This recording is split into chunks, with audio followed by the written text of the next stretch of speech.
এটুপ এটুপকৈ পানী পৰি ভৰি যায় বহল সাগৰ কোৱা কথাষাৰ প্ৰমাণ কৰি দেখুৱালে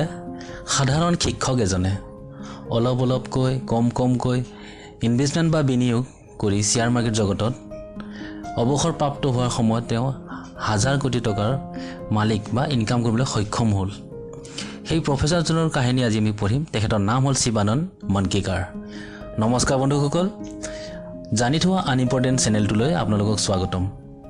এনে ধৰণৰ উৎসাহ দিয়া আৰু অনুপ্ৰেৰণা দিয়া ভিডিঅ'বোৰ চাই থাকিবলৈ কাৰণে লাইক আৰু সাবস্ক্ৰাইব কৰিবলৈ নাপাহৰিব চাকৰিৰ পৰা অৱসৰপ্ৰাপ্ত যেতিয়া হৈছিল শিক্ষকজনে মুম্বাইৰ মাটুংগা চহৰত তেওঁ সাধাৰণ ঘৰত বসবাস কৰিছিল আৰু শিৱানন্দ মনকেকাৰ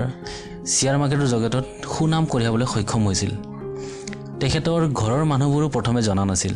যে সি এজন শ্বেয়াৰ মাৰ্কেটৰ ইনভেষ্টৰ বুলি যেতিয়া পেণ্টেলুন শ্বেয়াৰৰ কিনি লাভ কৰা সাকসেছৰ খবৰ বাতৰি কাকতত তেওঁৰ নাম প্ৰকাশ হৈছিল তেতিয়া সকলোকে আচৰিত কৰি তুলিছিল 9 টকাকৈ 30 লাখ শ্বেয়াৰ কিনি পেণ্টেলুন কোম্পানীৰ 2008 চনত 800 টকাকৈ বিক্ৰী কৰি হাজাৰ কোটি টকাৰ মালিক হৈছিল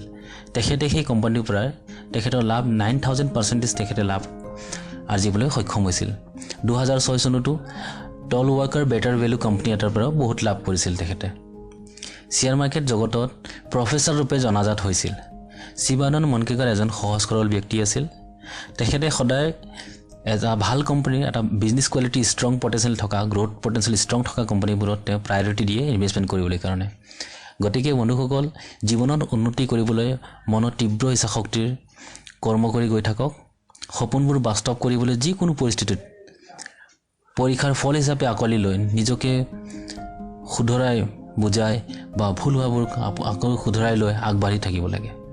আৰু আগবাঢ়ি গুচি যাওক চাবা তুমি গমেই নাপাবা কোনটো সময়ত কোনটো সীমাত তোমাৰ সপোনবোৰ আকস্মিকভাৱে বাস্তৱ হৈ যাব গতিকে সপোনৰ চাকি বাতিটো সদায় জ্বলাই থাকিব বন্ধুসকল just keep dreaming and keep working for dream বন্ধুসকল মটিভেশ্যনেল কিতাপবোৰ যদি পঢ়িব বিচাৰে তেনেহলে আপুনি ডেসক্ৰিপচনত গৈ ক্ৰয় কৰি পঢ়িব পাৰে তো ভিডিঅ'টো লাইক কৰিব সাবস্ক্ৰাইব কৰিব নাপাহৰিব ধন্যবাদ